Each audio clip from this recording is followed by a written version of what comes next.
Don't you dare roll that chair across my sidewalk again, do you hear me? This isn't your personal racetrack. The HOA president had been making our lives miserable for months with her petty complaints and harassment. But when she physically grabbed my 12-year-old daughter, Emma, my beautiful girl who uses a wheelchair, and screamed hateful things inches from her face, something inside me snapped. This woman had no idea who she was dealing with. She didn't know I was a former federal prosecutor who had taken down organized crime rings. And she was about to learn that you never, ever touch someone's child. What I did next would destroy her completely. Before you watch this full story, please comment below and let me know which country you're watching from. And don't forget to hit that subscribe button for more incredible true stories like this one. Merry Christmas to all of you wonderful viewers. My name is Rebecca Torres, and 6 months ago, I thought moving to Riverside Estates would be the fresh start my family desperately needed. After my husband Michael died from cancer 2 years earlier, I'd been drowning in grief and medical debt. The life insurance finally came through, and I used every penny to buy a beautiful house in what the real estate agent called a quiet, family-friendly community with excellent schools and amenities. What she didn't mention was Karen Mitchell, the HOA president, who would turn our paradise into a nightmare. My daughter Emma was 12 years old, bright as sunshine, with her father's warm brown eyes and infectious laugh. She'd been born with spina bifida, a condition that meant she'd used a wheelchair her entire life. But Emma never let that define her. She was an honor roll student, played wheelchair basketball, and had more friends than I could count. She was my miracle, my reason for getting up every morning after Michael passed away. Our new house was perfect for her single-story, wide doorways, a ramp leading to the front door. The backyard had a beautiful garden where Emma loved to read books in the sunshine. For the first 2 weeks, life felt almost normal again, almost peaceful. Then Karen Mitchell knocked on our door. She was in her late 50s, with perfectly styled blonde hair, designer sunglasses perched on her head, and an expression that could freeze water. "I'm Karen Mitchell, HOA president," she announced without even a hello. "I need to discuss several violations with you immediately." Violations? I was genuinely confused. We'd barely unpacked. What violations? Karen pulled out a tablet and started reading like she was delivering a legal verdict. "Your accessibility ramp is not the approved color. It must be painted to match the house trim within 7 days. Your mailbox is 2 inches too tall, according to community standards. And I've received complaints about a wheelchair being left on the front porch." I felt my blood pressure rising. That's my daughter's wheelchair. She uses it. Where else would it be? "Wheelchairs and medical equipment must be stored out of sight when not in use," Karen said coldly. "It's in the community guidelines, Section 7, Subsection C. Medical devices are considered unsightly and detract from property values. You want me to hide my daughter's wheelchair?" I couldn't believe what I was hearing. She needs it to move around. "It's not decoration, it's her legs." Karen's face hardened. "The rules apply to everyone, Mrs. Torres. No exceptions. You have 7 days to comply or face a $500 fine per violation per day." She turned and walked away before I could respond, her heels clicking sharply against the driveway. That was just the beginning. Karen was about to launch a campaign of harassment that would target not just me, but my innocent 12-year-old daughter, and when she finally crossed the line I'd drawn, she had no idea I had the skills and connections to destroy everything she'd built, completely. Stay with me, this gets intense. The violations kept coming, one after another, like a relentless assault. We received citations for Emma's wheelchair ramp being visually disruptive to the neighborhood aesthetic, citations for the handicap-accessible van in our driveway are oversized and inappropriate for residential parking, citations for Emma's adaptive bicycle being stored improperly in our own garage with the door open. But the worst part, the part that made my heart break, was how Karen started targeting Emma directly. One afternoon, I watched from the kitchen window as Emma wheeled herself to get our mail. Karen appeared seemingly out of nowhere, positioning herself directly in Emma's path. "You're blocking the sidewalk," Karen said loudly.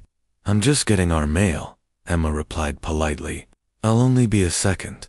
"That's what you said yesterday and the day before," Karen said. "Your wheelchair takes up too much space. Other people need to use this sidewalk." The sidewalk was 8 feet wide. There was plenty of room. "I'm sorry," Emma said softly, and I could hear the tremor in her voice. "I'll try to be faster." "You should have your mother get the mail for you," Karen said. "It's inconsiderate to make everyone else wait while you struggle out here." I was out that door in 3 seconds flat. "Excuse me," I said, my voice cold as ice. "What did you just say to my daughter?" Karen didn't even have the grace to look embarrassed. "I was simply explaining community courtesy. The sidewalk isn't a parking lot for wheelchairs. She's getting our mail from our mailbox," I said, fighting to keep my voice level. "She has every legal right to use the sidewalk. And if you ever speak to my daughter like that again, we're going to have a very different kind of conversation." Karen smiled a thin, cruel smile. "Is that a threat, Mrs. Torres? Because threatening an HOA president is also a violation. Would you like me to add it to your growing list?" She walked away, and I turned to find Emma crying silently, tears rolling down her cheeks. "Why does she hate me, Mom?" Emma whispered. "What did I do wrong?" "You didn't do anything wrong, baby," I said, kneeling beside her wheelchair and pulling her into a tight hug. "Nothing. She's just a cruel person who doesn't understand how special you are." But inside, I was seething. My background as a federal prosecutor meant I knew exactly how bullies operated. Karen Mitchell was a classic case, someone who'd found a small amount of power and wielded it like a weapon against anyone she perceived as weak or different. She had no idea who she was dealing with. Over the next 3 months, the harassment escalated. Karen started documenting Emma's every move. She'd appear with her phone camera whenever Emma was outside, recording her, following her, making comments about how that wheelchair was always in the way. She sent us violation notices for Emma's wheelchair, leaving track marks on the sidewalk. Emma was sitting on our front porch because her presence was deterring potential buyers in the neighborhood. 4. Emma's adaptive equipment to be visible through our garage window. The fines were adding up thousands of dollars. But worse than the money was watching my daughter become afraid to leave our house. "Mom, can you get the mail today?" Emma would ask. "I don't want Mrs. Mitchell to yell at me again." "Honey, you have every right to get the mail," I'd say, but my heart broke every time. "I know, but it's easier if I just stay inside." I watched my vibrant, confident daughter shrink into herself. She stopped playing in the backyard, stopped wheeling around the neighborhood with her friends, started spending all her time in her room. I filed complaints with the HOA board, but Karen controlled every member. I contacted a lawyer, but I was told that fighting HOA violations was expensive and time-consuming, with no guarantee of success. I felt powerless, a feeling I absolutely hated. I was documenting everything, building a case, waiting for the right moment to strike back. But I never imagined Karen would be stupid enough to assault my child physically. What she did next was so shocking, so criminal, that it gave me everything I needed to take her down. You won't believe what happens. It happened on a Tuesday afternoon, in October. I was inside making lunch when I heard Emma scream, not a startled yelp or a surprised shouter. Real scream of terror and pain. I ran outside to find Karen Mitchell gripping Emma's arm, her face inches from my daughter's, screaming at her while Emma cried and tried to pull away. "I'm tired of looking at you," Karen was shouting. "Tired of your wheelchair, tired of your equipment, tired of you making this neighborhood look like a charity hospital. You don't belong here. Nobody wants you here. Let go of me." Emma was sobbing, trying to wheel backward, but Karen had a firm grip on her arm. What happened next? I don't fully remember. It's like something primal took over, the mama bear instinct that lives in every mother, the absolute fury of seeing your child hurt. I crossed that lawn faster than I've ever moved in my life. "Get your hands off my daughter." The roar that came out of me didn't even sound like my voice. Karen spun around, startled, but she didn't let go of Emma's arm. Your daughter is a menace to this community, Karen spat. I'm a mandated reporter, and I'm reporting you for medical neglect. No child should have to live like this. I grabbed Karen's wrist and applied pressure to a specific pointed technique I'd learned in prosecutor training for dealing with violent suspects. Her hand released Emma immediately. You just assaulted a minor child, I said, my voice deadly calm now. In front of multiple witnesses, I gestured to the neighbors who'd come out of their houses at the commotion. You're done, Karen. Completely done. You're crazy. Karen stumbled backward, clutching her wrist. Everyone saw her. She attacked me. I'm calling the police. Please do, I said. I've been hoping you would. What Karen didn't know, what she couldn't have known, was that I'd been recording everything for months. Every interaction, every violation notice, every harassment incident. I had cameras installed around our property after the second week of violations. I had audio recordings. I had a detailed log with dates, times, and witnesses. And I had connections. Lots of connections. The police arrived within 10 minutes. Karen was already performing, crying about being attacked, showing her wrist where I'd grabbed her, demanding I be arrested for assault. The officer, a woman named Detective Maria Gonzalez, listened patiently. Then she turned to me. Ma'am, do you have anything to say? Yes, I said calmly. I'd like to show you video evidence of Karen Mitchell assaulting my 12-year-old disabled daughter, along with 3 months of documented harassment, discrimination, and violation of the Fair Housing Act. I pulled out my phone and showed her the footage. Karen is grabbing Emma. Karen is screaming in her face. Emma is crying and trying to get away. Detective Gonzalez's expression darkened with each second of the video. Mrs. Mitchell, she said, turning to Karen, you're under arrest for child abuse, assault, and battery. You have the right to remain silent, ... double quotes. Karen's face went from red to white, to red again. This is insane.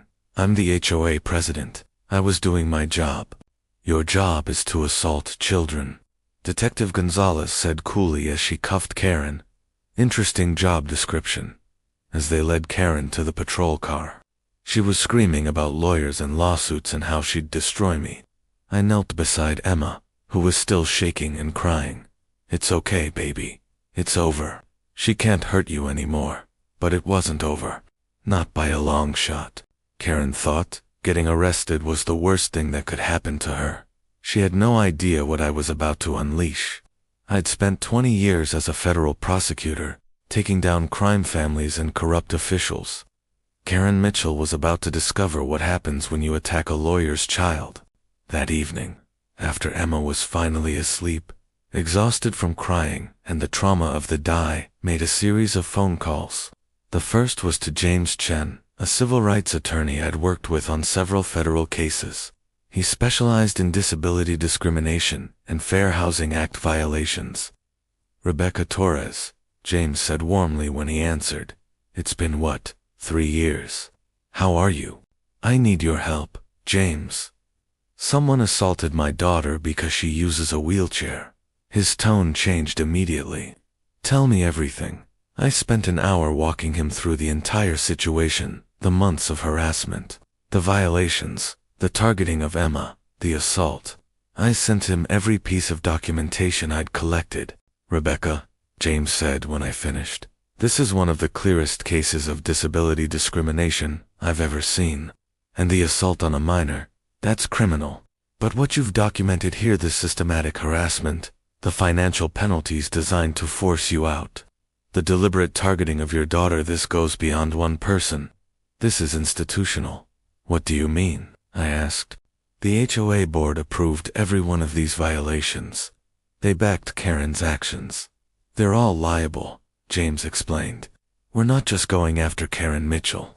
We're going after the entire HOA, every board member, and I'm going to request that the organization be dissolved completely. Can you do that? I asked. With what you've given me? Absolutely. And Rebecca, I'm going to do this pro bono. What happened to Emma? No child should ever experience that. My second call was to Catherine Park, an investigative journalist I'd worked with on corruption cases. Catherine specialized in exposing abuses of power in local government and private organizations. "Catherine, I have a story for you," I said. "HOA president arrested for assaulting disabled child after months of harassment and discrimination. Send me everything," Catherine said immediately. The third call was to Dr. Michael Chen, relation to James, child psychologist who'd helped me when Emma struggled after Michael's death.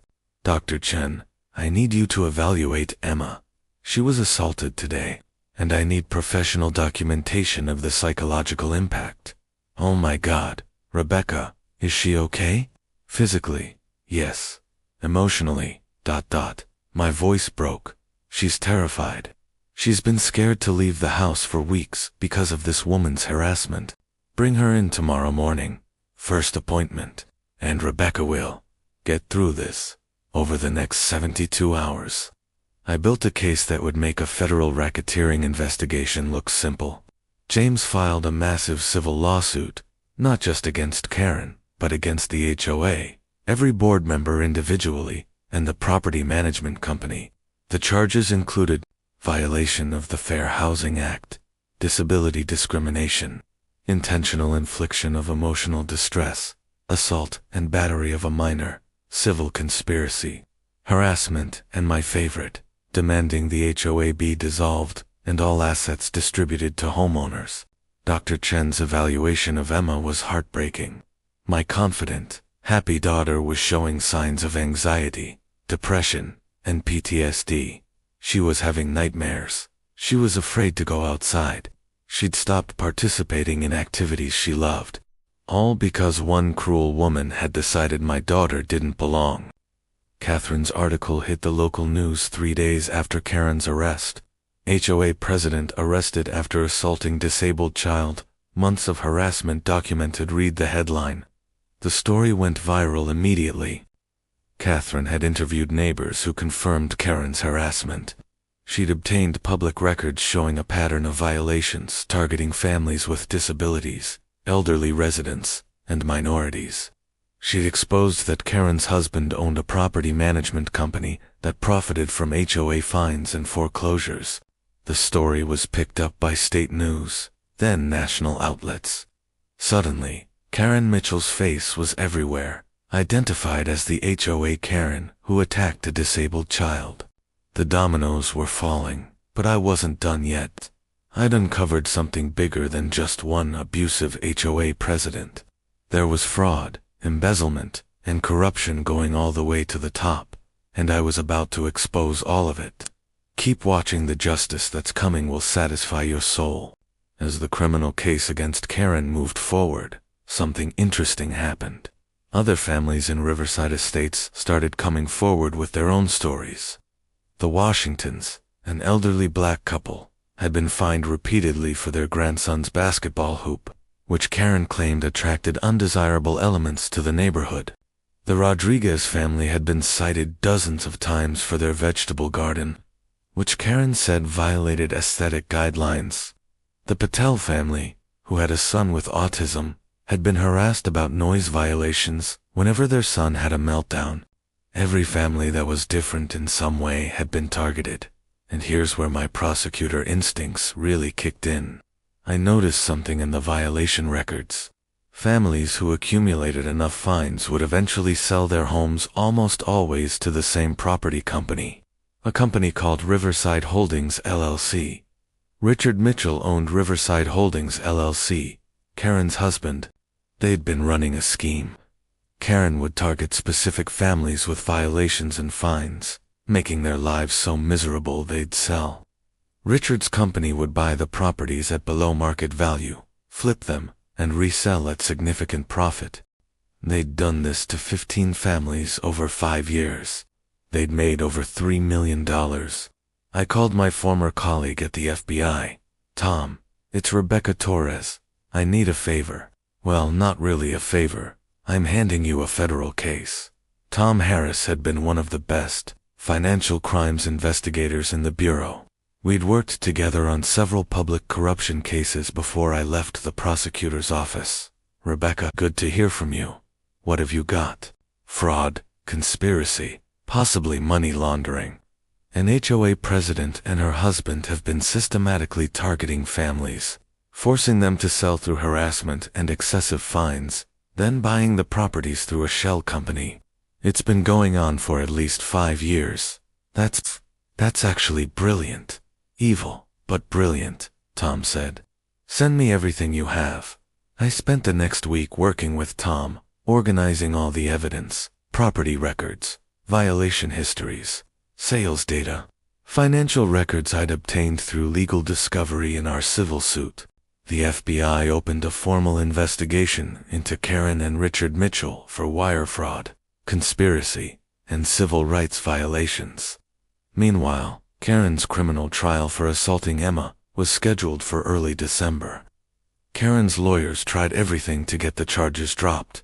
They argued she was doing her job. They claimed I'd edited the video footage. They tried to say Emma had provoked her, but the evidence was overwhelming. Multiple cameras from multiple angles, audio recordings, witness testimony from neighbors. Dr. Chen's psychological evaluation shows the harm done to Emma. And then, in a move that shocked everyone, 3 former HOA board members came forward and offered to testify against Karen. They'd resigned from the board after Karen's arrest, disgusted by what they'd unknowingly been part of. They testified that Karen had manipulated them, lied to them, and pressured them to approve violations they weren't comfortable with. They provided emails showing Karen had specifically targeted our family and others. The trial lasted 1 week. The jury deliberated for 90 minutes. Guilty on all counts. Karen's conviction was just the beginning. The civil case was about to expose the full extent of her corruption, and the financial penalties would be devastating. But more importantly, I was about to make sure this could never happen to another family. What comes next is the kind of justice that restores your faith in the system. Karen Mitchell was sentenced to 2 years in prison, 5 years probation, mandatory anger management and psychological counseling, and a permanent restraining order from coming within 500 feet of Emma or our property. The judge's words during sentencing are something I'll never forget. Mrs. Mitchell, you were given a position of trust within your community. Instead of using that position to serve your neighbors, you weaponized it to target the vulnerable, to harass families who were different from you, and ultimately to assault a child. A disabled child who had done nothing except exist in a space you felt she didn't belong in. Your actions were cruel, calculated, and criminal. This court hopes that during your incarceration, you reflect on the harm you've caused, particularly to a 12-year-old girl whose only crime was being born with a disability. Karen cried during sentencing. Not tears of remorse, stares of self-pity and anger. The civil case was even more devastating for the Mitchells. James Chen absolutely demolished them in court. He presented evidence of the systematic discrimination, the fraud scheme, and the emotional harm caused to multiple families. The jury awarded us $2.7 million in damages. The other families received settlements totaling another $4.2 million. But more importantly, the HOA was dissolved completely. Every one of the ridiculous rules Karen had implemented was voided. The board was replaced with community-elected members who actually cared about the residents. The first thing the new board did was pass a resolution officially apologizing to our family and every other family that had been targeted. They created new policies explicitly protecting residents with disabilities, elderly residents, and families with children who had special needs. They named it Emma's Law. My daughter's name was now part of the community charter, ensuring that what happened to us could never happen to anyone else. The FBI's investigation into Richard Mitchell resulted in federal charges for fraud and conspiracy. He took a plea deal, 5 years in federal prison and forfeiture of all assets obtained through the scheme. Every family they'd defrauded received restitution. Riverside Holdings LLC was dissolved, its assets seized. But the greatest victory wasn't the money or the sentences, or even the justice system working exactly as it should. The greatest victory was watching Emma heal. The first few months after Karen's arrest were difficult for Emma. She had nightmares. She was afraid every time we left the house. Dr. Chen worked with her twice a week, helping her process the trauma. But slowly, gradually, I watched my daughter come back to herself. The neighbors rallied around us in ways I never expected. The Washingtons brought over Emma's favorite cookies every week. The Rodriguez family invited her to help with their vegetable garden, the same garden Karen had tried to destroy, and taught her about growing tomatoes and peppers. The Patel's son, who was a year younger than Emma, became one of her best friends. The community that had been fractured by Karen's hatred came together in love and support. 6 months after the trial, Emma asked if she could organize a neighborhood block party. "Are you sure, honey?" I asked. "That's a lot of people." "I'm sure, Mom," Emma said, and I saw that familiar spark in her eyes, the confidence I'd been afraid Karen had killed forever. "I want everyone to see that we're not leaving. This is our home, and I'm not going to hide anymore." The block party was everything Emma had hoped for. Over 100 neighbors showed up. They brought food and music and games. Children played in the streets. Adults laughed and talked. And Emma, my beautiful brave daughter, wheeled herself right into the center of it all, grinning from ear to ear. Catherine Park came to cover the event for a follow-up story. Riverside Estates rebuilds after HOA scandal. Community United, read the headline. She interviewed Emma, who spoke with a maturity that broke my heart and filled it with pride simultaneously. "Mrs. Mitchell tried to make me feel like I didn't belong because I use a wheelchair," Emma said to the camera. "But I've learned something important. It wasn't about me at all. It was about her. She was the one with the problem, not me. And now that she's gone, our community is so much better. Everyone belongs here now." The video of Emma's interview went viral, viewed by millions of people across the country. We received hundreds of letters and emails from families who'd experienced similar discrimination, thanking Emma for her courage, asking for advice. That's when I got an idea. 2 months later, I stood in the community center with James Chen, Catherine Park, and a room full of people whose lives had been damaged by abusive HOAs. "Thank you all for coming," I said. "My name is Rebecca Torres, and many of you know my story. What happened to my daughter Emma should never happen to any family. But the reality is, it happens every day across this country." I explained my vision, a nonprofit organization dedicated to fighting HOA, abuse, and discrimination. We would provide free legal assistance to families facing harassment. We would train lawyers on Fair Housing Act violations. We would lobby for legislation to prevent HOA overreach. We call it the Emma Torres Foundation for Fair Housing. "One cruel woman's hatred almost destroyed my daughter's name," I said, my voice breaking. "Instead, it's going to represent hope. It's going to represent justice. It's going to represent every family's right to live in peace in their own home." The room erupted in applause. James agreed to serve as our legal director. Catherine agreed to handle media relations and public awareness. Dr. Chen agreed to provide psychological support services. Dozens of lawyers, activists, and concerned citizens volunteered their time and expertise. Within 6 months, the Emma Torres Foundation had helped over 50 families facing HOA discrimination. We'd won cases in 8 different states. We'd pushed through new legislation in 3 states, providing stronger protections for residents with disabilities. Emma became the face of our campaigns, not as a victim, but as a survivor and advocate.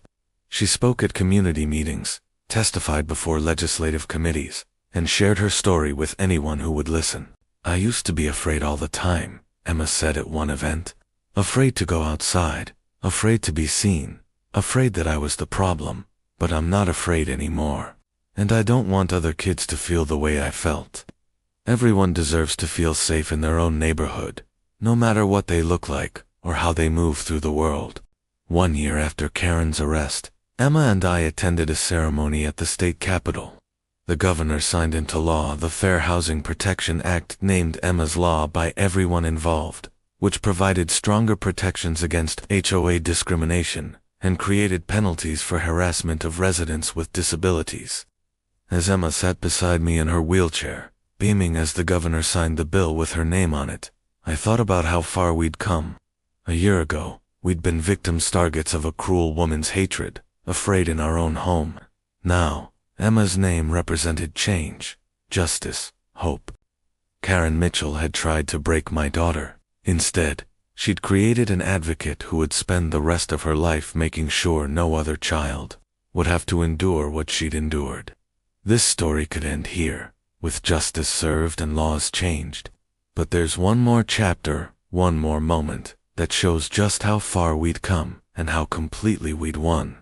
The redemption that comes next will leave you in tears. 2 years after the trial, I received an unexpected phone call. Mrs. Torres, this is Father Michael from St. Catherine's Church. I'm calling about Karen Mitchell. My stomach tightened. What about her? She's being released from prison next month. She's asked to participate in our restorative justice program. It's where offenders meet with their victims to take accountability and seek reconciliation. She specifically requested a meeting with you and Emma. You're under no obligation to agree, of course. I told him I'd think about it and discuss it with Emma. That evening, Emma and I talked about it over dinner. Do you want to see her? I asked carefully. There's no pressure either way, honey. You don't owe her anything. Emma was quiet for a long time. I think I do, she finally said. Not for her, for me. I want her to see who I am now. I want her to know she didn't break me.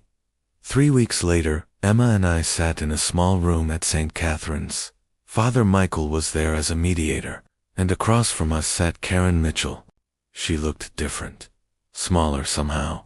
Her perfectly styled hair was now streaked with gray and pulled back. Her designer clothes were replaced with plain, modest attire.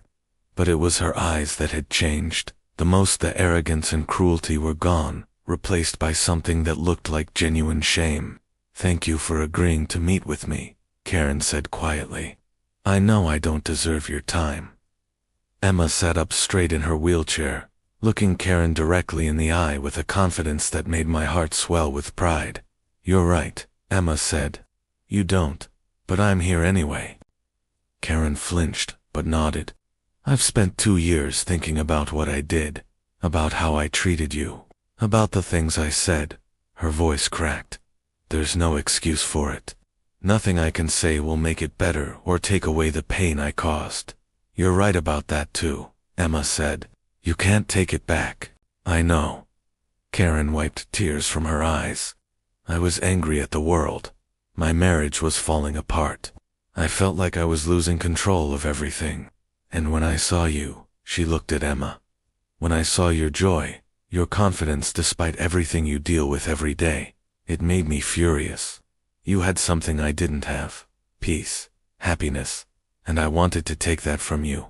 You tried, Emma said. But you failed. Karen nodded, tears streaming down her face now. I know, and I'm glad I failed. Seeing who you've become, what you've accomplished, the foundation bearing your name, the laws that have changed because of your courage, I'm glad you survived me. I'm glad you're strong enough to be here right now, facing me. She looked at me. Mrs. Torres, I destroyed your family's peace. I targeted your daughter because of her disability. I'm guilty of everything I was convicted of, and more. And I want you to know, I'm not asking for forgiveness. I don't deserve it. I just wanted you both to hear me say that I was wrong. Completely, inexcusably wrong. Emma was quiet for a moment. Then she spoke, and her words were wise beyond her 14 years. I forgive you, Emma said. Not because you deserve it. Not because what you did was okay. It wasn't. It was terrible. But I forgive you, because holding on to anger at you was hurting me, not you. I forgive you, so I can be free of you completely. Karen broke down sobbing. Thank you. Thank you. Emma wasn't done. But forgiving you doesn't mean I trust you. It doesn't mean I'll ever forget what you did. And it doesn't mean there shouldn't have been consequences. You hurt me badly. You made me afraid to exist. And you did it to other families, too. The fact that you're sorry now doesn't erase that. I know, Karen whispered. I know. As we left the church that day, Emma was quiet. I put my arm around her shoulders. You okay, baby? I asked. Yeah, Emma said. I really am. I thought seeing her would make me angry or scared again. But I just felt free. Like I could finally close that chapter completely. She looked up at me with those warm brown eyes, so much like her father's mom. She's nothing. She's just a sad woman who hurt people because she was hurting. But we built something amazing from what she tried to destroy. We helped so many families. We changed the actual laws. Her hate created something beautiful. I pulled Emma close. You created something beautiful, honey. You and your courage and your heart. We did it together, Emma said. You, me, and everyone who helped us.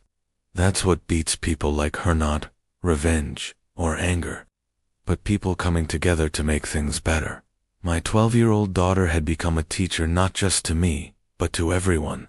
Today, the Emma Torres Foundation for Fair Housing operates in 37 states. We've helped over 800 families facing HOA discrimination and abuse. We've successfully lobbied for stronger protections in 14 states. We've trained thousands of lawyers on disability rights and Fair Housing Act enforcement. Emma is 16 now and serves on our board of directors. She speaks regularly at conferences and schools about disability rights, bullying, and overcoming adversity. She's being recruited by several colleges already, of them impressed not just by her academic achievements, but by her advocacy work. Our home in Riverside Estates, the home Karen Mitchell tried to force us out of, is filled with love and laughter. The neighbors have become like family. The community that was once fractured by one woman's hatred is now united by mutual respect and genuine care for one another. Sometimes Emma and I drive past Karen's old house. It was sold to pay restitution to her victims. A lovely young family lives there now, with 2 small children who play in the yard. The wife stopped us one day to introduce herself. You're Emma Torres, she said excitedly. We learned about Emma's law in my disability rights class. Thank you for everything you've done. It's part of why we felt safe buying a home in an HOA community, knowing there are protections now. Emma beamed. That's exactly why we did it. Every victory, every family we help, every law that changes it, all goes back to that terrible day when Karen Mitchell grabbed my daughter's arm and screamed hate in her face. She tried to break us. She tried to make us feel like we didn't belong. Instead, she ignited a fire that has spread across the nation, changing laws and protecting families, and proving that hate never wins, not when good people stand up and fight back. Looking back now, I can see that everything happened exactly as it needed to. Karen's cruelty was the catalyst that sparked real change. Her hatred revealed systemic problems that needed to be addressed. And Emma's courage in the face of that hatred inspired thousands of people to stand up against discrimination. Would I have chosen this path for my daughter? Never. Would I have wished for us to face such targeted cruelty? Absolutely not. But I also can't imagine who Emma would be without this experience. She's become a leader, an advocate, a voice for the voiceless. She's turned her pain into purpose, her trauma into triumph. And me. I found my way back to who I was before grief consumed me, a fighter, an advocate, a person who doesn't back down when the vulnerable need protection. Michael would be so proud of both of us.